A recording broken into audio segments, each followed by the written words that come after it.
गुरुजी दंडवत प्रणाम। जय श्री राधे। हाँ, नमो नमः, प्रणाम। गुरु गुरुजी आज को तो ये हमारा जो विश्व अध्याय शुरू होगा। इसके पहले में हाँ, मंगलाचरण करने के लिए आज तो मंगलाचरण होगा, उपक्रम नहीं है, इसलिए गोपाष्टमी के शुभ अवसर पर मैं रूपेश जी को निवेदन करूंगा, वे मंगलाचरण शुरू करेंगे, गुरु जी से निवेदन करेंगे। गुरु जी आपकी बिल्कुल आज्ञा बिल्कुल हो तो ठीक। बिल्कुल बिल्कुल मंगलाचरण शुरू किया। ठीक। जय जय श्री राधे। विष्णु स्वरूपम हरिदासवर्यम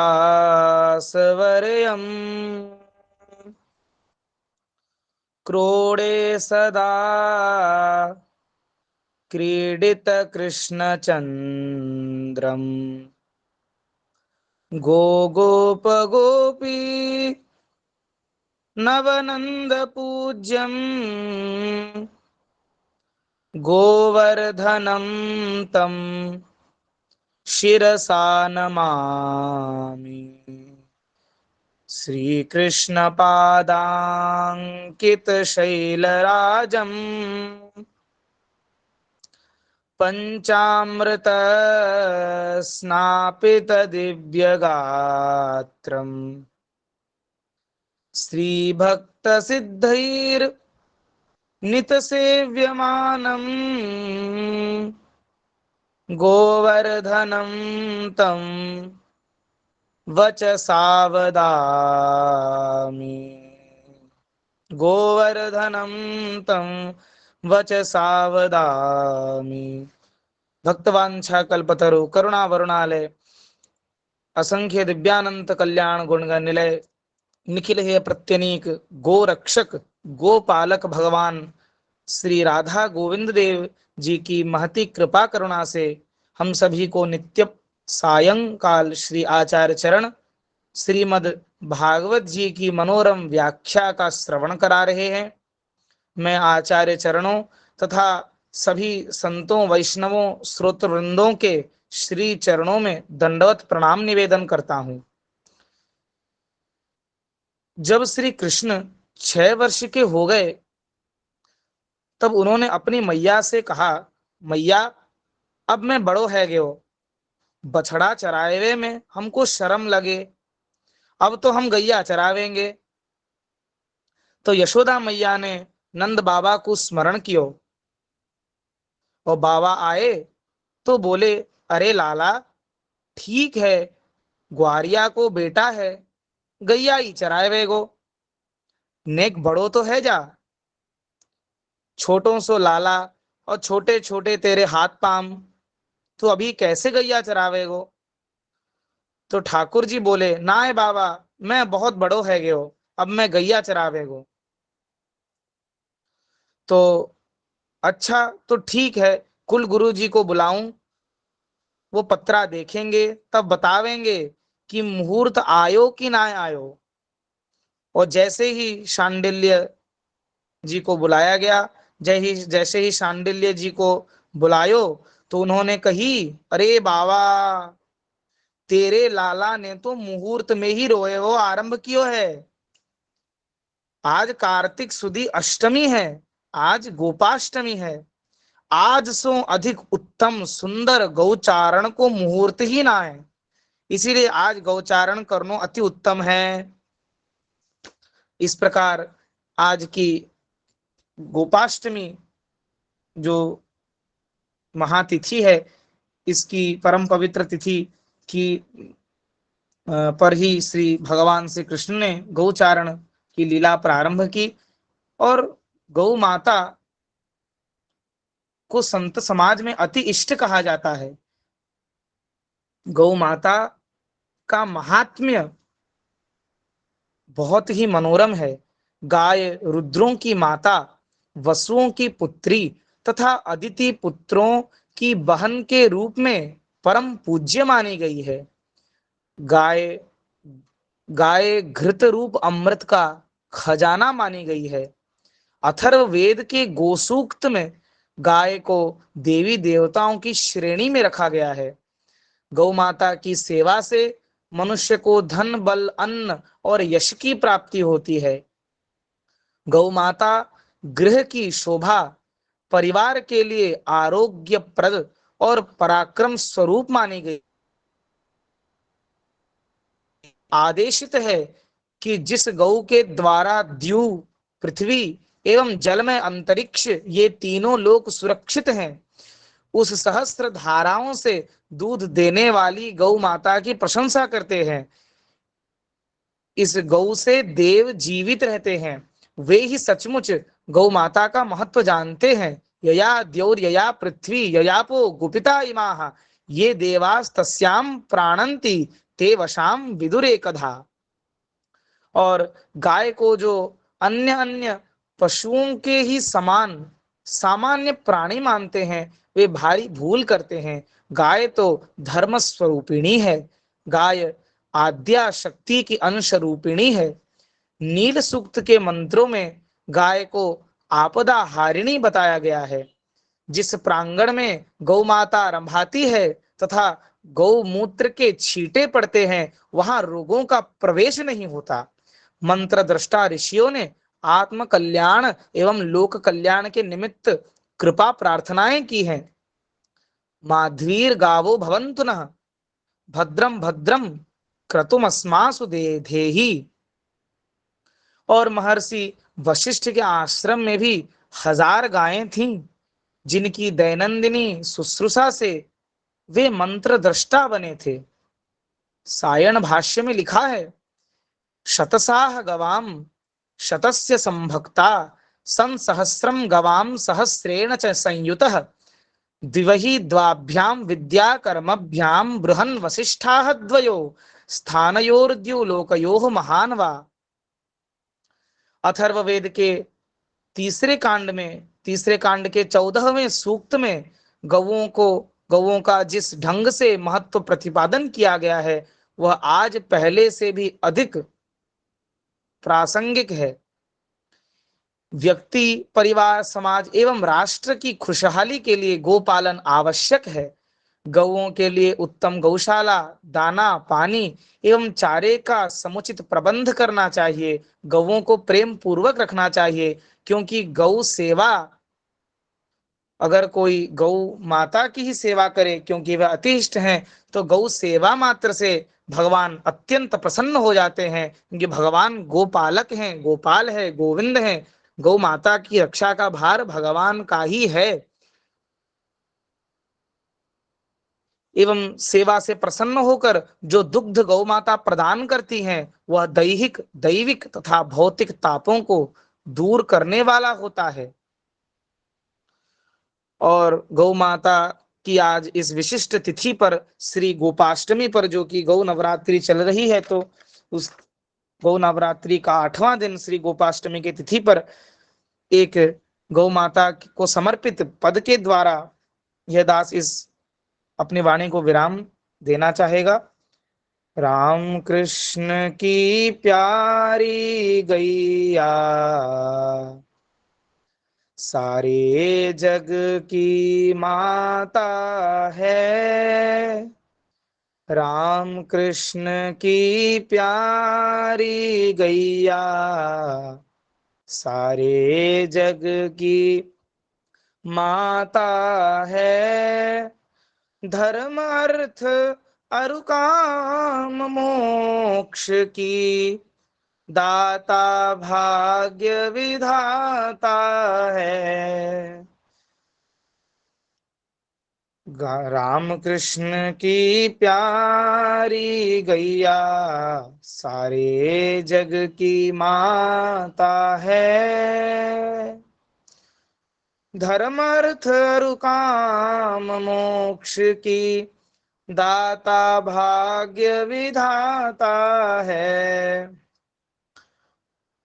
रोम रोम में बसे देवता ऋषि मुनि हरि शिव धाता है। रोम रोम में बसे देवता ऋषि मुनि हरि शिव धाता है। गंगा मूत्र लक्ष्मी गोमय पंचगव्य सुखदाता है। राम कृष्ण की प्यारी गैया सारे जग की माता है, सारे जग की माता है, दाता भाग्य विधाता है। धरती माता सी गौ माता सब जग पोषण पाता है। धरती माता सी गौ माता सब जग पोषण पाता है। दूध दही की नदियां बहती यह इतिहास बताता है। दूध दही की नदियां बहती यह इतिहास बताता है। राम कृष्ण की प्यारी गैया सारे जग की माता है, सब जग की महारानी गैया दाता भाग्य विधाता है। इस प्रकार गोपाष्टमी के इस पवित्र तिथि पर जब श्री भगवान श्री कृष्ण ने सहर्ष गौचारण लीला को प्रारंभ किया, इस अत्यंत पवित्र तिथि पर और श्री श्रीनिवास आचार्य प्रभु जी की परम पवित्र इस तिरोभाव तिथि पर आचार्य चरण के श्री चरणों में प्रणाम करता हुआ मैं उनको अपनी तेजोमयी मधुमयी वाणी से हम सभी श्रोतृवृंदों का आप्यायित करने के लिए एवं दसम स्कंद के 20वें अध्याय को प्रारंभ करने के लिए उनसे प्रार्थना करता हूं। जय जय श्री राधे, जय गौर, जय निताई।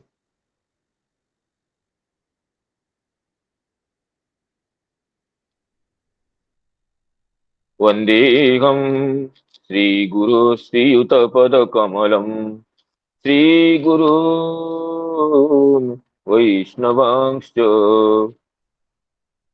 श्रीरूपं साग्रजातं सहगण रघुनाथान्वितं तं सजीवं साद्वैतं सावधूतं परिजनसहितं कृष्णचैतन्यदेवं श्रीराधा कृष्णपदान् सहगण ललिता श्री विशाखान्वितांश्च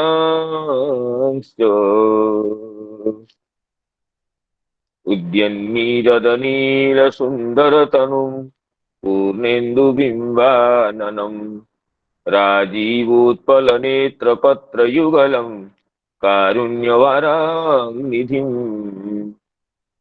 भक्तानां सकलार्तिनाशनकरौ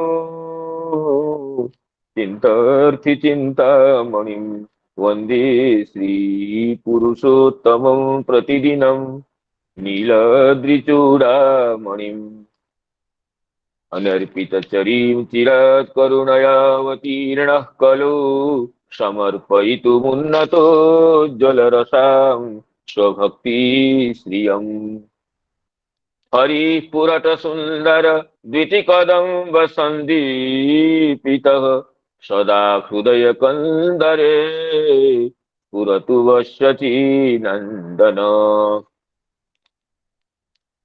जाग्रत्स्वप्न सुषुप्तिषु स्फुरतु मे राधा पदाब्जच्छटा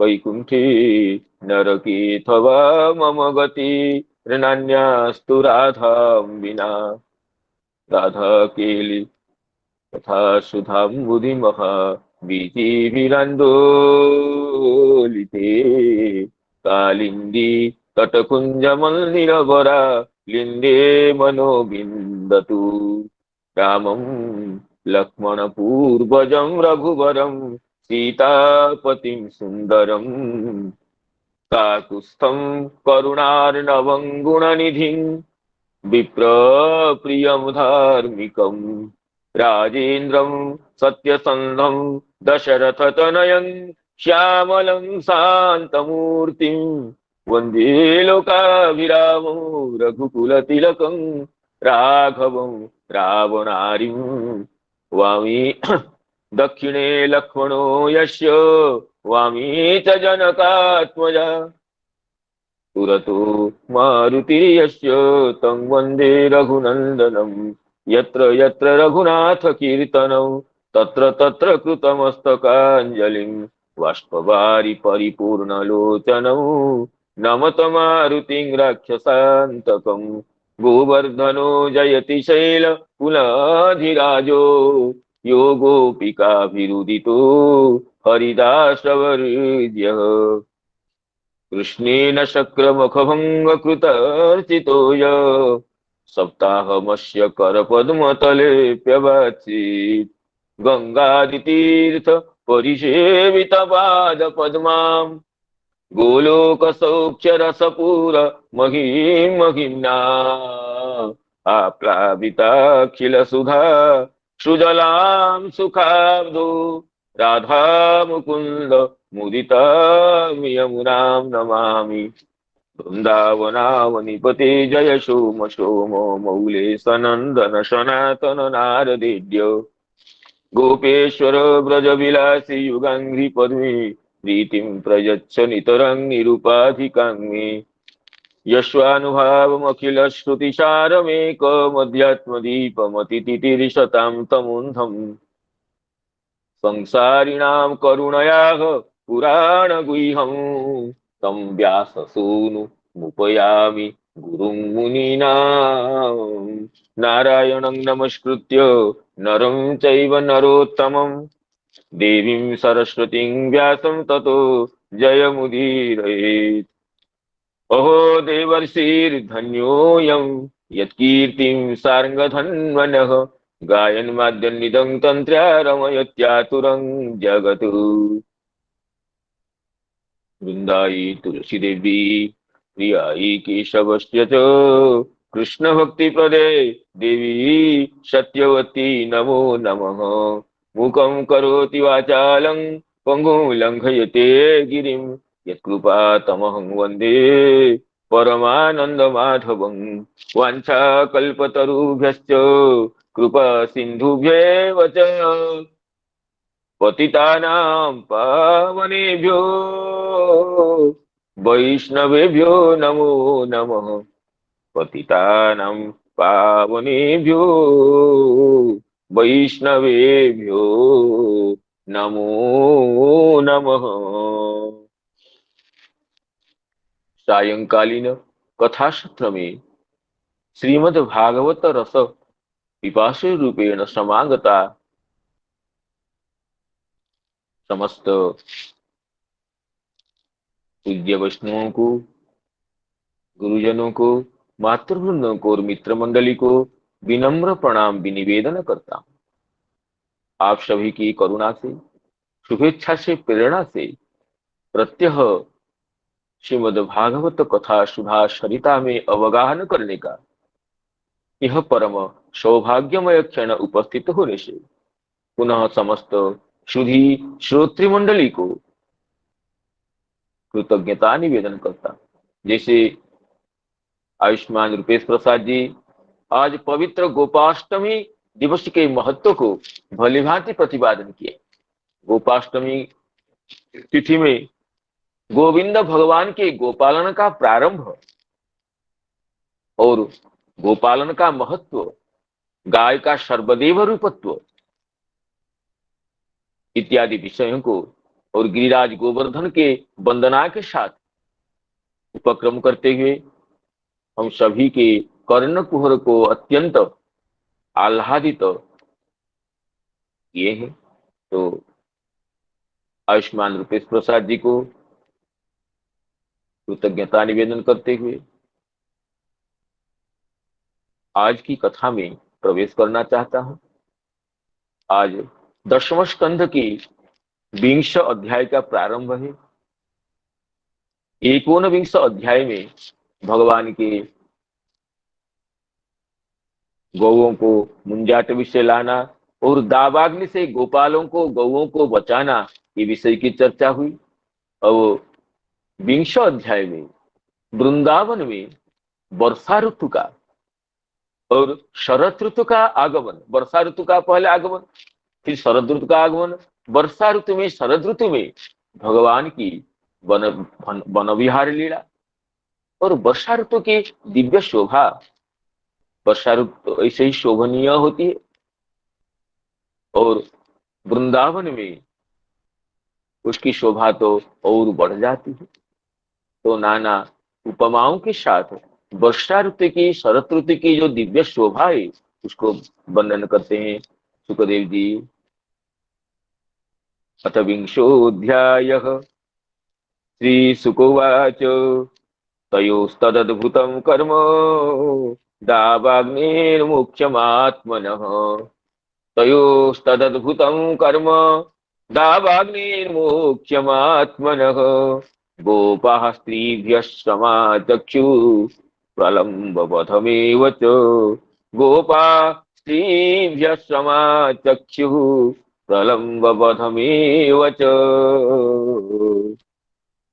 सुखदेव जी कहते हैं, राजर्षि हे परीक्षित जी, ग्वाल वालों ने जब मुंजाटवी के दावाग्नि से उद्धार पा करके,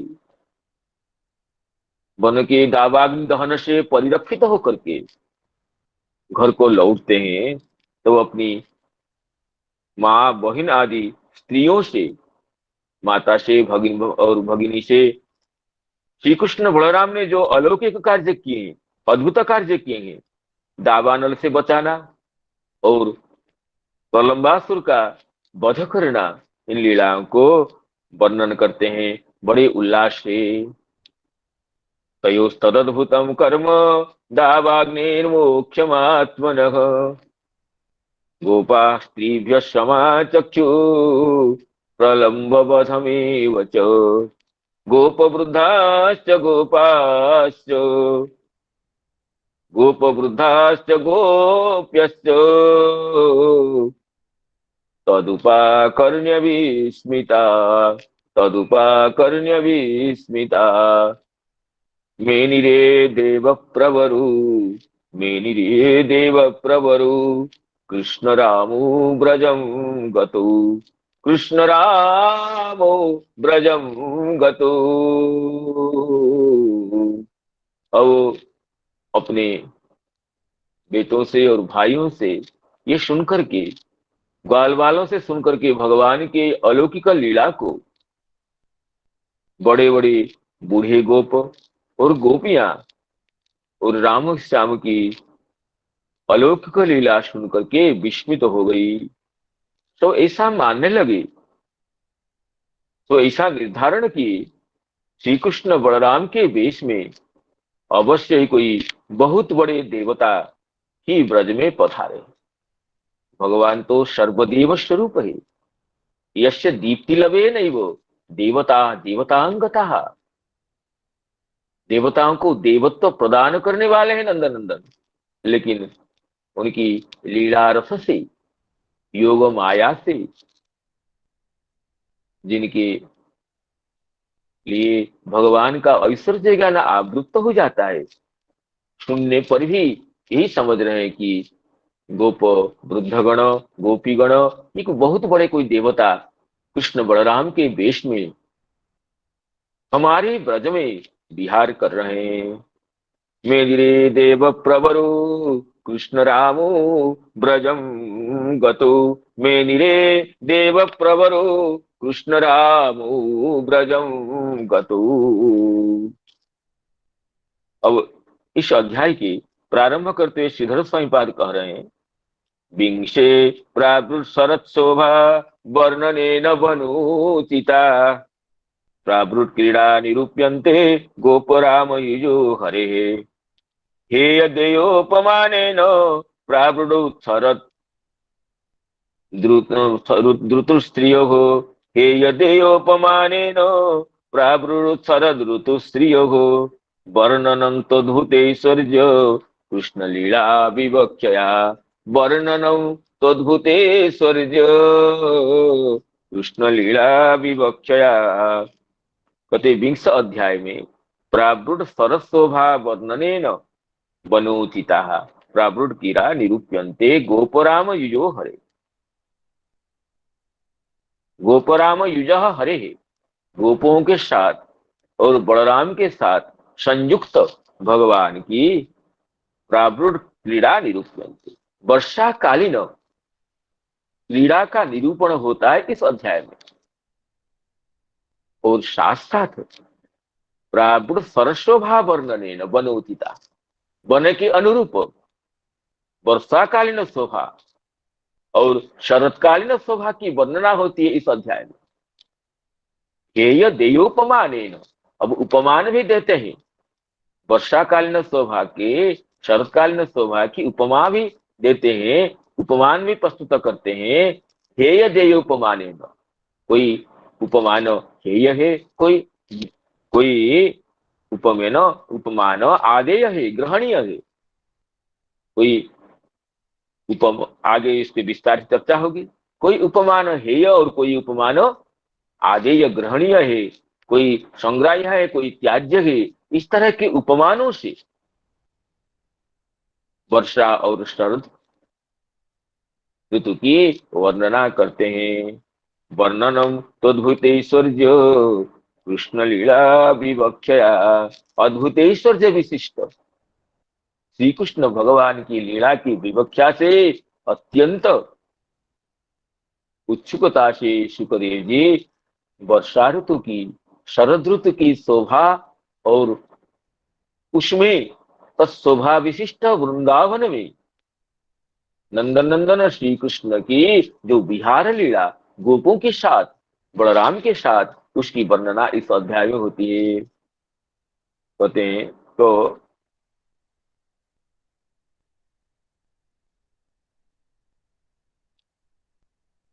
तयो तदद्भुतम कर्म दावाग्निर्मोक्षमात्मन, इस श्लोक की टीका श्री शीतल संपाद नहीं किए हैं।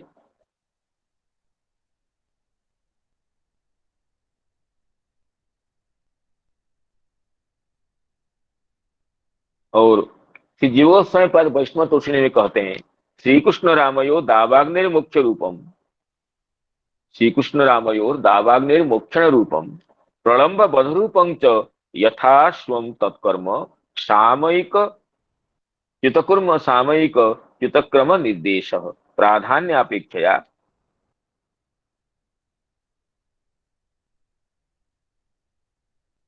तो इसमें यद्यपि प्रलंब बध पहले हुआ है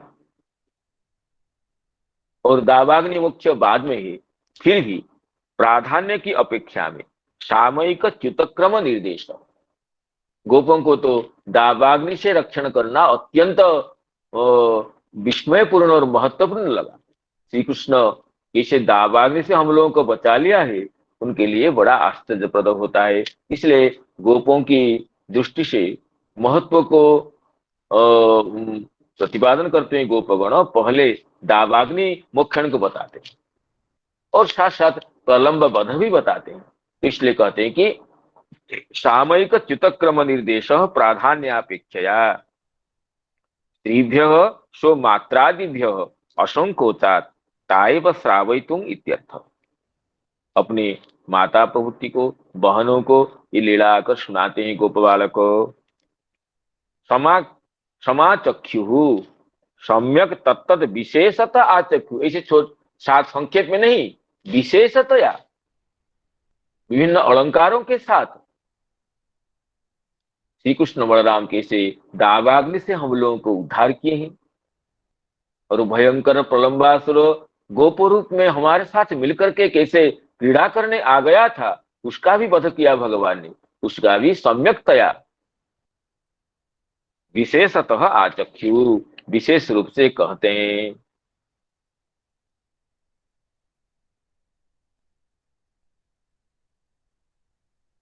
इसमें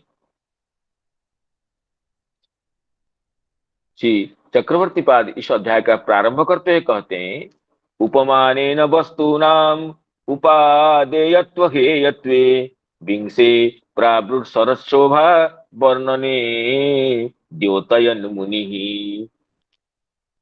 प्रावृत सरशोभा वर्णने द्योतयन मुनि, मुनि अद्योतयत। सुखदेव जी प्रावृत और शरद की शोभा के वर्णना में, वर्षा की शोभा और शरद की शोभा की वर्णना में उपमानेन वस्तु नाम उपादेयत्व हेयत्वे, उपमान के द्वारा ये वस्तु हेय है कि ये आदेय है। हेयत्व आदेयत्वे वर्णे हेयत्व आदेयत्व दोनों को अवर्णयत मुनि ही। जैसे आगे विस्तार से चर्चा होगी, जैसे कलयुग में ये वर्षा काल में ये चंद्र तारका शोभा नहीं पाते हैं। जैसे कलयुग में पाखंड मतों के द्वारा आवृत्त होने से वेद ढक जाते हैं, ये तो हेय उपमान है। और कहीं कहीं भक्त चरित्रों के साथ तुलना करते हैं। आकाश में बादलों को देखकर मोर नाचने लगते हैं, जैसे संसार ताप संतप्त गृहस्थ जन भगवत भक्तों को आया हुआ देख करके उत्फुल्ल हो जाते हैं। ये उपादेय उपमान है। इस हेय और उपादेय, हेय और आदेय उपमानों से वर्षा ऋतु की, शरद ऋतु की शोभा का वर्णन करते हैं इस अध्याय में। तो चक्रवर्ती पाद कह रहे हैं कि देव प्रवरो इति प्रेम प्राबल्येन स्व संबंध से दाढ़्यात् पूर्ववत माधुर्यस्य एव। प्रेम प्राबल्येन स्व संबंधस्य दाढ़्यात् पूर्ववन माधुर्यस्य एव पोषणम न तो ऐसाम ऐश्वर्य ज्ञानम ज्ञे। पहले प्रेम प्राबल्य से ये जो देव प्रवर कह रहे हैं, देव प्रवर कहने पर भी उनके संबंध का परिपोषण होता है। संबंध अपने सच्चे संबंध को, अपने वया वात्सल्य संबंध को कभी शिथिल होने नहीं देते हैं। तत्कार्यस्य तत्स्व संबंध शैथिल्यस्य तत्संयोगे कुत्रापि अश्रवणात्। तो इसलिए विस्मित होकर उनके कार्य को कहते हैं, लेकिन कभी श्री कृष्ण बलराम को प्रणाम करना या उनको देव प्रवर समझ करके उनसे संकुचित रहना, ये कभी भी देखा नहीं गया है ब्रज में। इसलिए कितने भी ऐश्वर्य ज्ञान होने पर भी गोपवासी गण, ब्रजवासी गण भगवान के साथ अपने जो सच्चे संबंध हो, वात्सल्य संबंध हो या मधुर संबंध हो, उसमें शैथिल्य नहीं आने देते हैं, बल्कि वह संबंध परिपुष्ट हो जाता है। तयोस्तदद्भुतं कर्म दावाग्निर्मुख्यमात्मनः गोपा स्त्रीभ्यः समाचख्यु प्रलम्बवधमेव च। गोपवृद्धाश्च गोप्यश्च तदुपकर्ण्य विस्मिताः मेनिरे देव प्रवरु कृष्ण रामो ब्रजं गतो। मेनिरे देव प्रवरु कृष्ण रामो ब्रजं गतो। ततः प्रावर्तत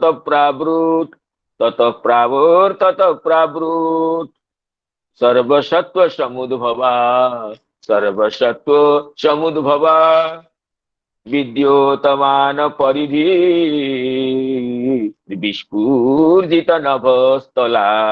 विद्योतमान परिधि विस्फूर्जित नभस्थला। तो सुखदेव जी कह रहे ततः प्रावर्तत प्रावृत, उसके बाद वर्षा ऋतु का प्रारंभ हो जाता है।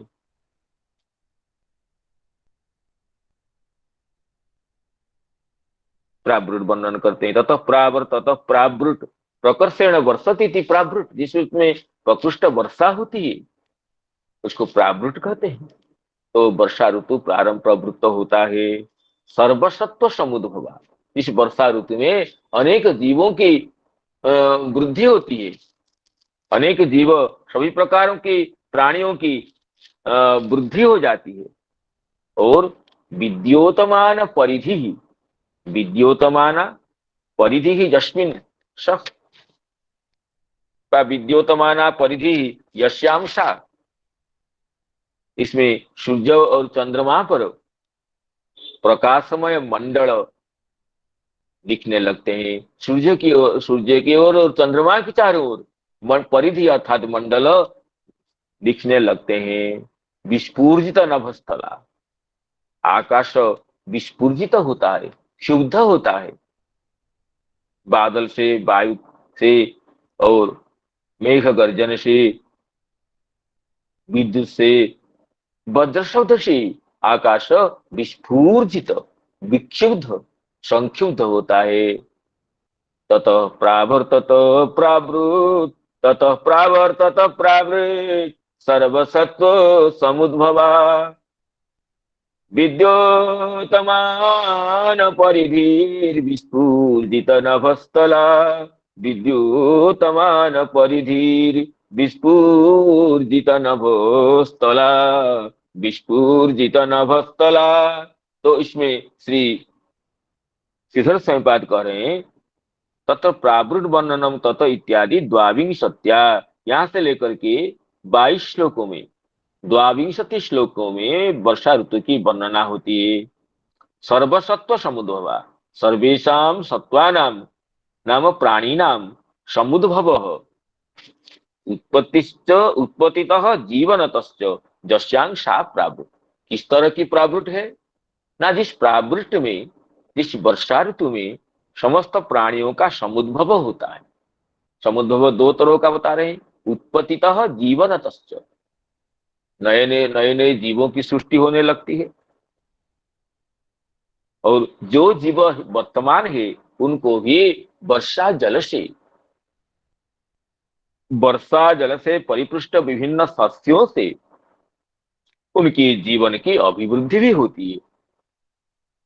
तो सर्वसत्व समुद्भवा, सर्वेषां सत्वानां समुद्भवः, यस्याम समुद्भवस्य उत्पत्तितः जीवनतः, उत्पत्ति से भी समुद्भव मानते हैं, और जीवन प्रदान करने से, जीवन का परिपोषण करने से भी समुद्भव है।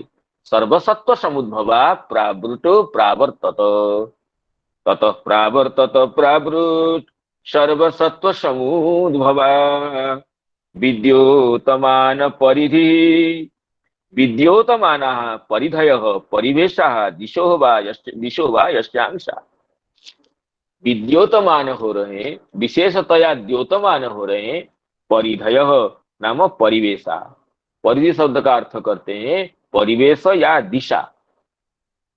स्वामी कहते हैं दिशाएं बिजली की चमक से और मेघ गर्जना से ये परिवेश और ये दिग विदिग विद्योतमान होते हैं।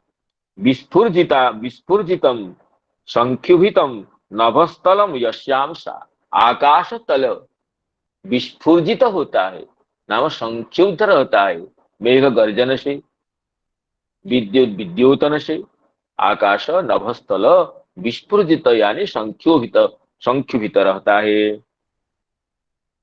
ततः प्रावर्तत प्रवृत सर्वसत्व समुद्भवा विद्योतमान परिधि विस्फुर्जित नभस्थला, विस्फुर्जित नभस्थला। तो इसमें श्री चक्रवर्ती पाद कहते हैं ततः नाम ग्रीष्मानंतरम, अब ग्रीष्म ऋतु में दावाग्निपान इत्यादि लीलाओं का वर्णन हुआ, उसके तत का अर्थ ग्रीष्म ऋतु के अनंतर सर्वेषां सत्वानां प्राणिनां समुद्भवः उत्पत्तितः जीवनतश्च। शेर स्वयंपाद की टीका का अनुसरण करते चक्रवर्ती पाद कहते हैं समुद्भवः उत्पत्तितः जीवनतश्च यस्यां सा प्रावृत।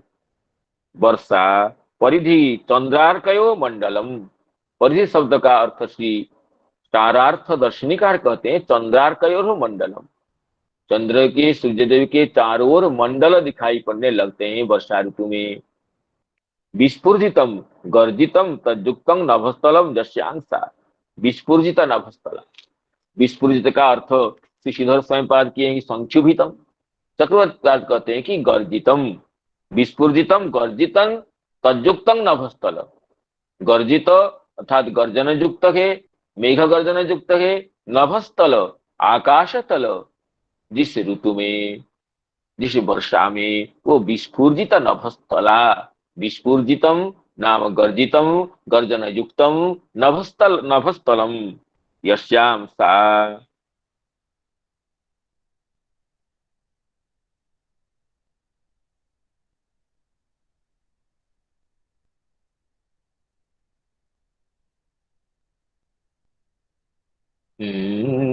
ततः प्रभृत सर्वसत्व समुद्भव विद्योतमान परिधिर विस्फुजित नभस्थला।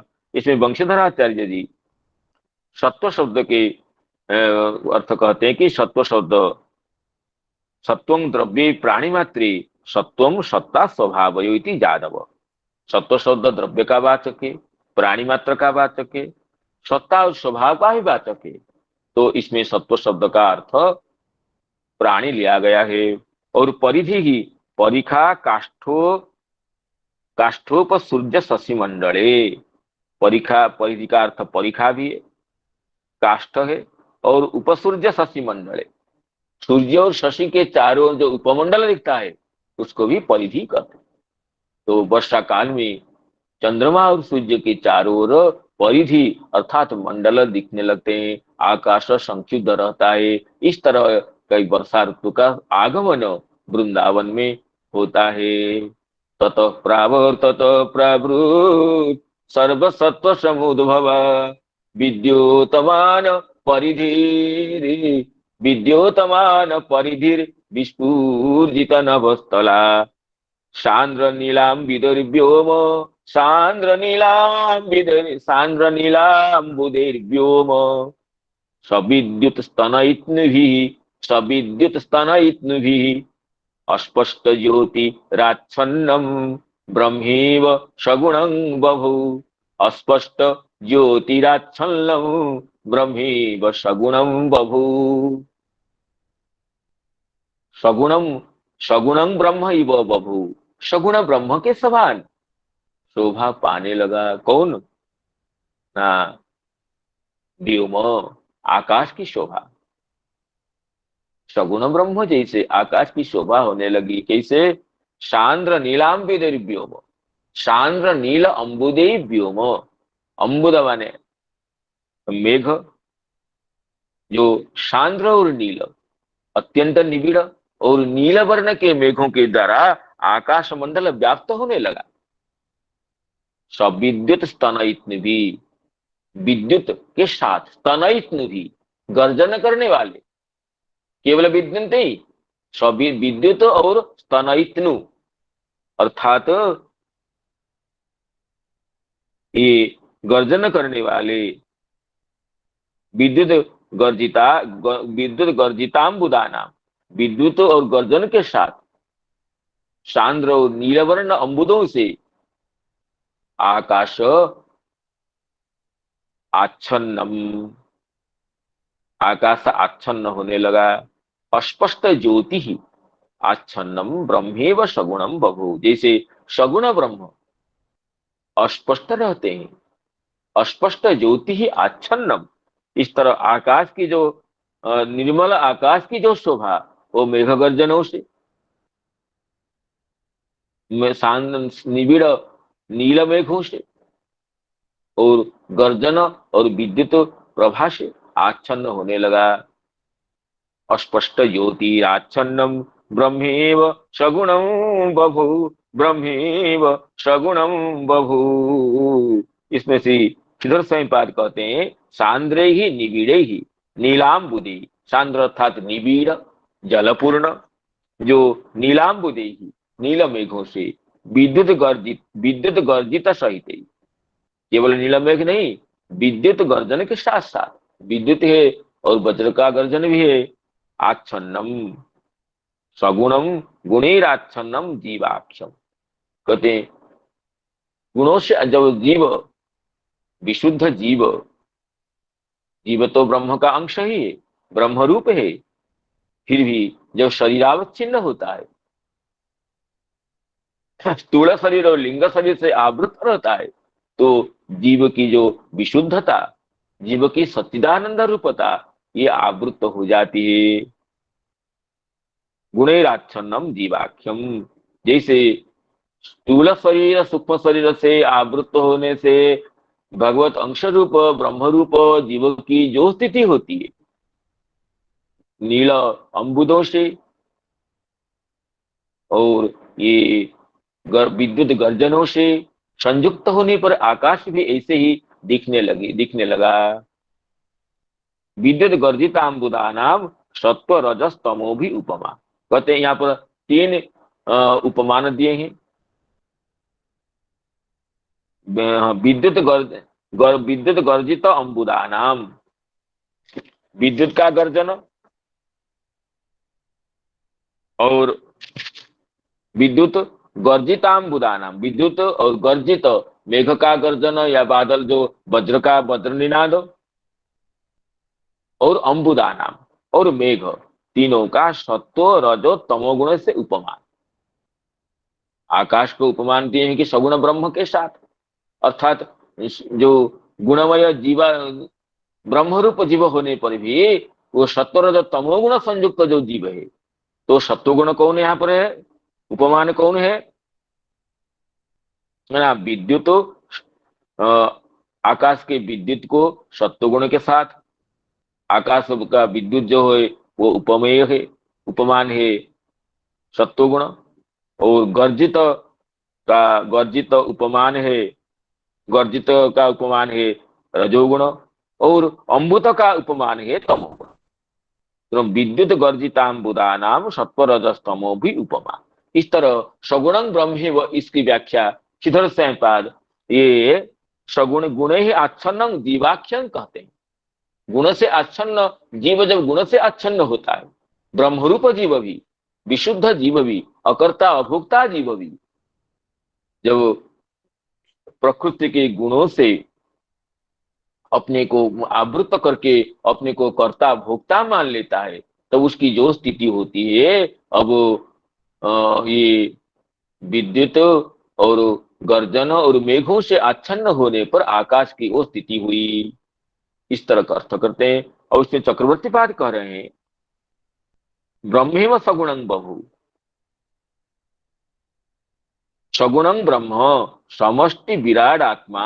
कहते हैं ये जो ब्रह्मांड समष्टि ब्रह्मांड रूप जो भगवान का शरीर है, वो जैसे ये ब्रह्मांड रूप जो समष्टि विराट है, व्यष्टि तो जीव है, लेकिन समष्टि विराट जो है ब्रह्मांडात्मक जो ब्रह्म रूप शरीर है, जिसको भागवत में कहते हैं कि पाताल में तस्य ही पाद मूलम पठन्ति पाशनी प्रपदे रसातलम तलातलम विश्व सृजोथ गुल्फू इत्यादि से कह करके भगवान की विराट रूप की जो वर्णना है, विशेष तस्य देहोयम स्तविष्टश्च स्तवीयशाम जत्रेदं दृश्यते विश्वम भूतम भव्यम भवच्च जत।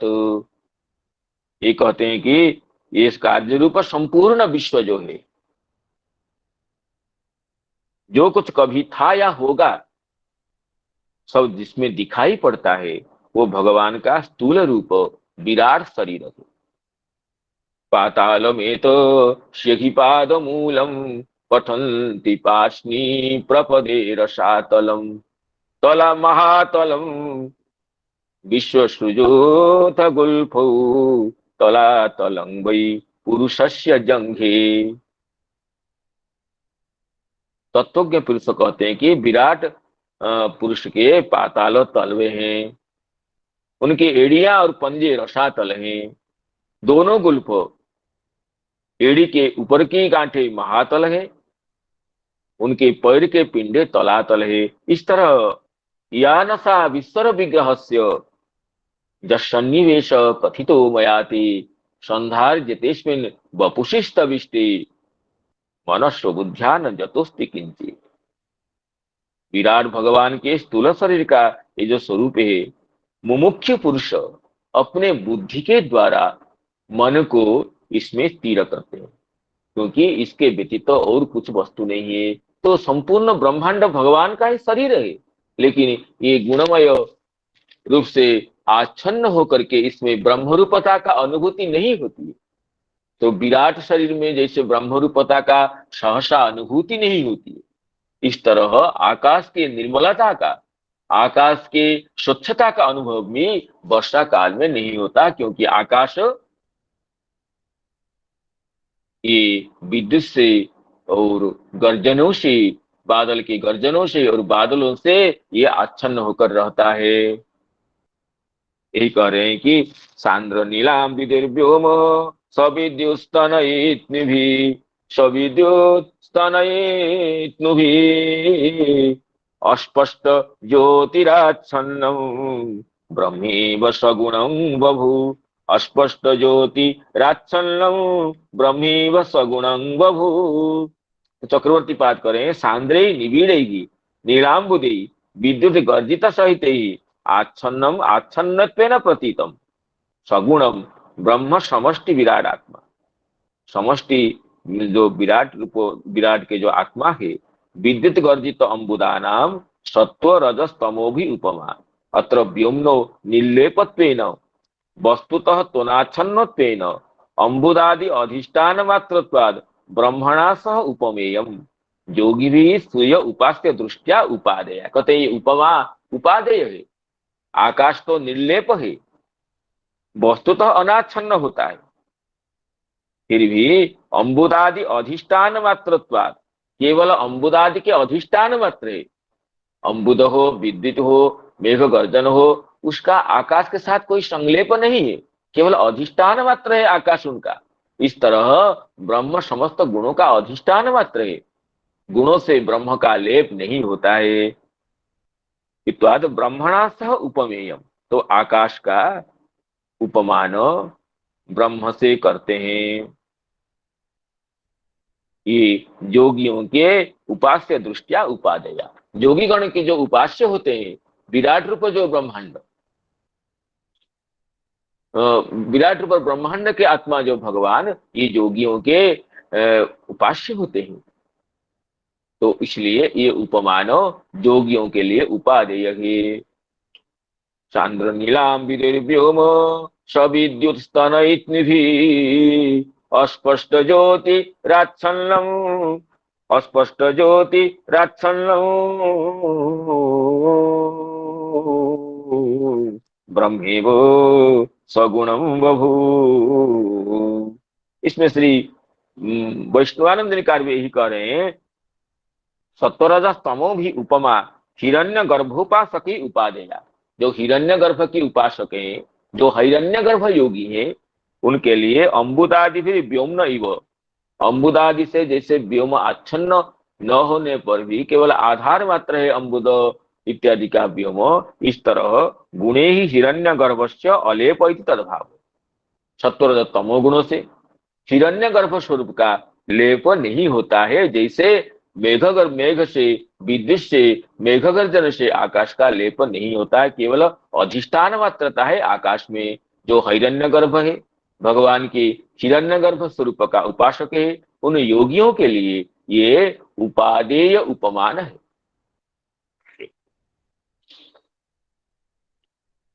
सांद्र नीलाम विनिर्व्योम सविद्युस्तनयित्निभि अस्पष्ट ज्योतिराच्छन्नं ब्रह्मेव सगुणं बभू अष्टौ मासान् निपीतं यद् अष्टौ मासान् निपीतं यद्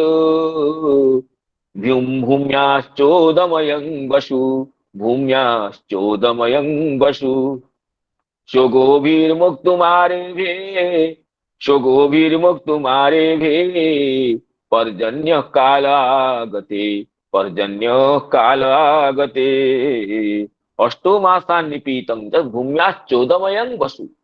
8 महीनों तक, 4 महीनों की वर्षा ऋतु होती है, बाकी 8 महीनों में तो सूर्य भूमि के रस को ग्रहण करने लगते हैं। उदमयं वसु, भूमि से उदक रूप रस को, जल से, तड़ागों से नदियों से उदक रूप जो वसु को, धन को लेते हैं, जैसे राजा कर लेते हैं प्रजाओं को, और उस समय आने पर उस कर को ही प्रजाओं के कल्याण के लिए लगाते हैं। इसी तरह सूर्य भगवान भी पृथ्वी से उदक रूप वसु को, उदक रूप धन को ले रहे हैं 8 महीने तक। अब वर्षा ऋतु आने पर सुगो भी अपने किरणों से मोक्षुम आरे भी, अब सूर्य ही मेघ के रूप में उस जो उदकमय धन को स्वीकार किए थे, उसको संपूर्ण विश्व के कल्याण के लिए मोक्तुम आरे भी, उसको प्रदान करने के लिए प्रारंभ करते हैं। काल आगते पर्जन्य, और ये सूर्यदेव पर्जन्य के रूप में, मेघ के रूप में 8 महीने तक स्वीकृत किए गए जो जलरूप कर का अब कल्याण के लिए पृथ्वी को मेघ रूप में वर्षा करते हैं। तो श्रीधर स्वयंपाद कहते हैं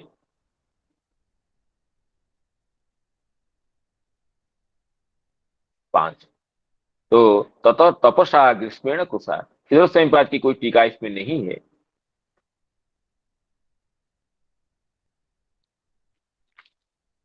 श्री चक्रवर्ती पाद इसमें कह रहे हैं पर्जन्य सूर्य स्व गोभी ही, गो शब्द का अर्थ है रश्मि, स्व रश्मि भी काले समय अत्र पर्जन्यस्य राजत्वम उदकस्य करत्वम निपानस्य ग्रहणत्वम मोचनस्य दानत्वम सूचितमिति। कहते हैं यहाँ पर उपमान उपमेय भाव देखिए। सूर्य देव जो अपने किरणों से पृथ्वी के जल को आकर्षण करते हैं, उसमें पर्जन्यस्य राजत्व, पर्जन्य राजा है, पर्जन्य नाम मेघ राजा, उदकस्य करत्वम, वो उदक को, जो पृथ्वी से उदक को खींच कर लेते हैं 8 महीने तक, मानो मेघरूप राजा पृथ्वी से कर रूप में वो जलरूप कर को ले रहे हैं। निपानस्य ग्रहणत्व, ले रहे हैं क्या है ना, निपान से जो पान कर रहे हैं, अपने किरणों से पृथ्वी के जड़ को शोषण कर रहे हैं, नदियों के जड़ को शोषण कर रहे हैं, यही ग्रहण है। मोचनस्य दानत्व, और जब उसको वृष्टि के रूप में विमोचन करते हैं, इसको ही दान मान लीजिए। तो पर्जन्य रूप राजा उदक रूप कर को लेकर के, अर्थात लेकर के पुनः उसको वृष्टि के रूप में प्रदान करते हैं जगत के कल्याण के लिए। इति वस्तुनः स्वप्रजाभ्य आदानतः समय पुनः प्रदानतश्च राजोपमेयम, ये राजा का जो उपमा है, राजा को प्रजाओं से समय पर प्रजाओं से कर लेकर समय पर उसको फिर लौटाना है।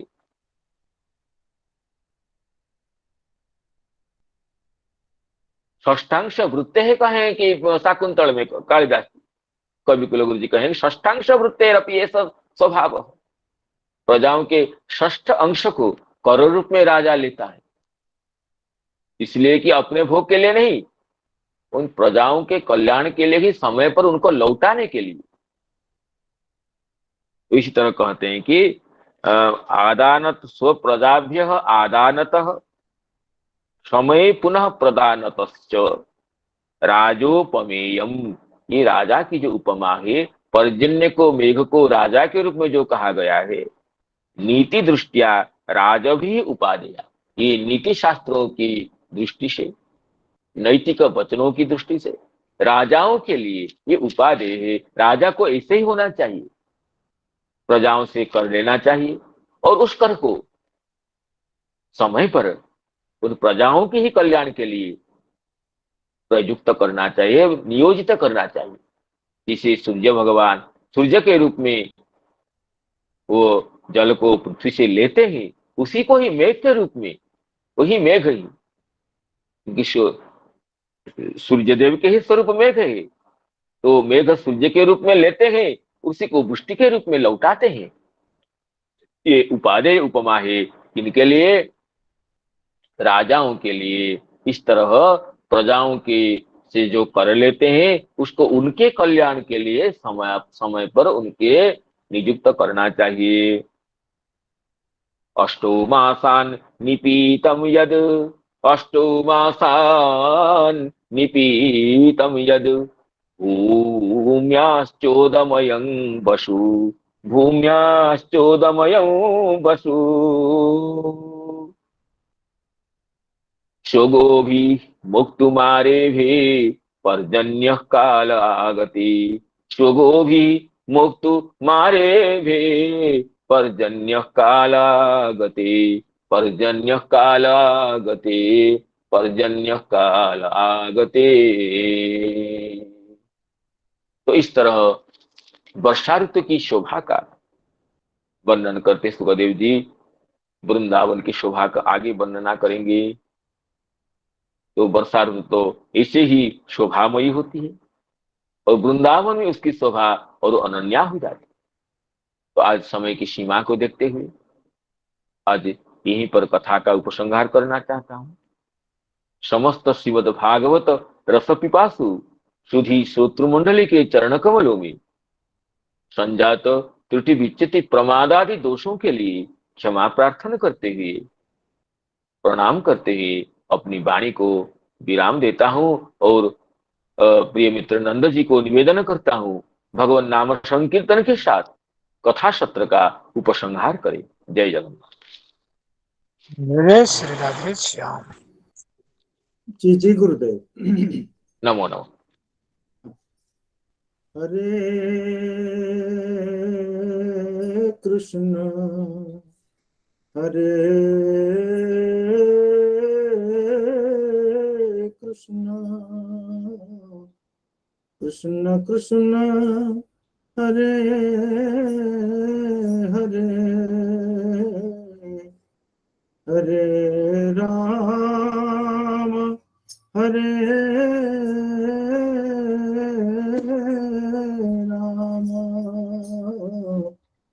राम राम राम हरे हरे हरे कृष्ण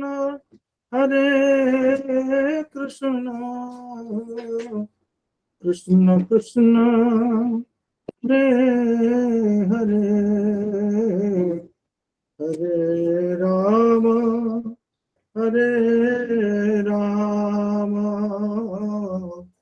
राम राम हरे हरे हरे कृष्ण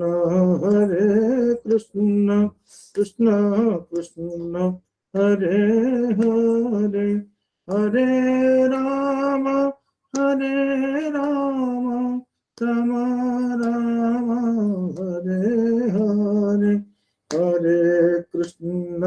हरे कृष्ण कृष्ण कृष्ण हरे हरे हरे राम राम राम राम हरे हरे हरे कृष्ण कृष्ण कृष्ण हरे हरे हरे राम राम राम राम हरे हरे हरे कृष्ण कृष्ण कृष्ण हरे हरे हरे राम राम राम राम हरे हरे हरे कृष्ण कृष्ण कृष्ण हरे हरे हरे राम राम राम हरे हरे हरे कृष्ण कृष्ण कृष्ण हरे हरे हरे राम राम राम हरे हरे हरे कृष्ण कृष्ण कृष्ण हरे हरे हरे राम राम राम हरे हरे हरे कृष्ण कृष्ण कृष्ण हरे हरे हरे राम राम राम हरे हरे हरे कृष्ण कृष्ण कृष्ण हरे हरे, हरे राम राम राम हरे हरे। ओम श्रीमद् भागवत महापुराण की जय।